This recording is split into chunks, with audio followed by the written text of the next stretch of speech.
ખંભાળિયા તાલુકાના બલેશ્વર ગામમાં આજરોજ સમસ્ત વસાવા સ્વાભિમાન સભાનું આયોજન કરવામાં આવ્યું છે। ત્યારે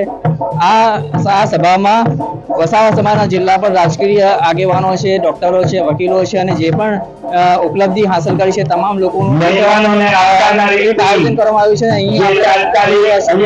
વસાવા સમાજના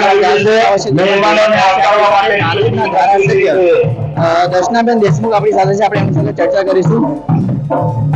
બેન, આ સભાનું આયોજન થયું છે, કેમ જરૂરી હતું? ગુજરાતમાં 1 કરોડ આદિવાસી સમાજના લોકો રહે છે। એમાં આદિવાસી સમાજમાં અનેક જાતિઓ પણ છે અને વર્ગ પણ છે, પણ આ જાતિઓની સાથે દક્ષિણ ગુજરાતમાં સમાજનું ખૂબ જ પ્રભુત્વ રહે છે। દક્ષિણ ગુજરાતમાં નર્મદા છે, સુરત જિલ્લો છે, બારડોલી જિલ્લો છે, આ બધા જ જિલ્લાઓમાં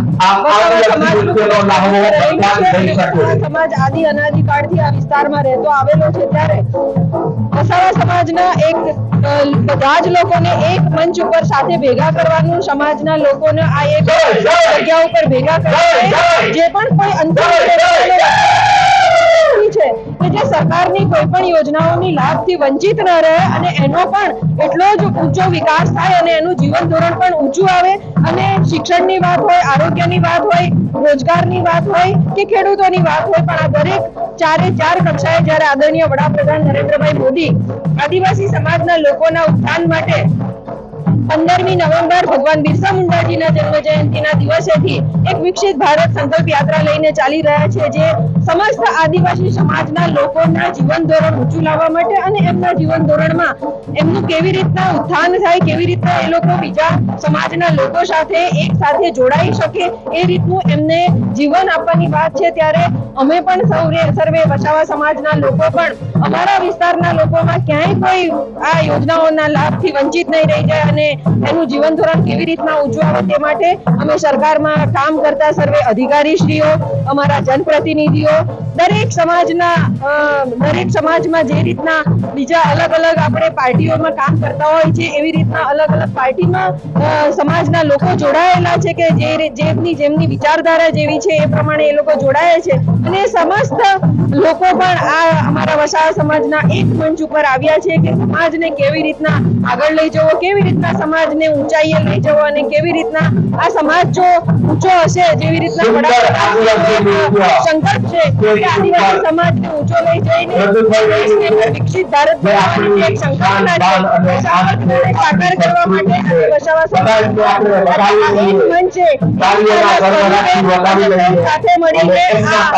સમાજનો વિકાસ કરવા માટે, સમાજના લોકોનો વિકાસ કરવા માટે અમે સૌ સાથે મળીને સહભાગી થવા માટે અને ભારત માતાને સર્વોચ્ચ સ્થાને બેસાડવા માટે અમે પણ એમના આ સંકલ્પમાં અમારો પોતાનો સંકલ્પ કરીને અમે સૌ સાથે ભેગા થયા છે અને અમને ચોક્કસ ખાતરી છે કે આ સમાજના અમારી સાથેના સર્વે લોકો આ દેશના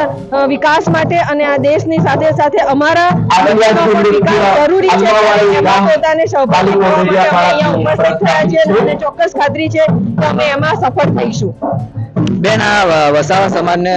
એકબીજા સાથે જોડવાની વાત છે, પરંતુ તમે જોઈ રહ્યા છો કે મનસુખભાઈ વસાવા અને ચૈતરભાઈ વસાવાનો એક આખો વિવાદ ચાલે છે। આપનો અને મનસુખભાઈ વસાવા વચ્ચે પણ વિવાદ ચાલી રહ્યો છે। ત્યારે આ સ્વાભિમાન સભામાં તમે જે રીતે વાત કરી રહ્યા છો કે બધા એક થઈને કામ કરીશું, તો એ કેટલું શક્ય છે? આપને મેં અગાઉ પણ કીધું, આ વસાવા સમાજની જે સ્થાપના થઈ ને ત્યારે અમારા આદરણીય ઈશ્વરભાઈ વસાવા કે જેમણે સમાજના લોકોને એક મંચ ઉપર લાવવાનું કામ કર્યું છે। આજે સમસ્ત વસાવા સમાજના દરેક નેતાઓ કે જેઓ અલગ પાર્ટી સાથે જોડાયેલા છે એ સર્વે પણ આ સભામાં આ મંચ ઉપર ઉપસ્થિત થવાના છે અને સર્વેનો એક જ લક્ષ્ય છે કે કેવી રીતના આદિવાસી સમાજ, કેવી રીતના અમારો વસાવા સમાજ, કેવી રીતના આદિવાસી સમાજને ઉત્થાનના જે રીતના એનું ઉત્થાન થવું જોઈએ, જેવી રીતના એનું જીવન ધોરણ ઊંચું આવવું જોઈએ, આદિવાસી સમાજનું કલ્યાણ થવું જોઈએ, એ જ સર્વેનો સંકલ્પ છે। એટલે એ બધી બાબતો આ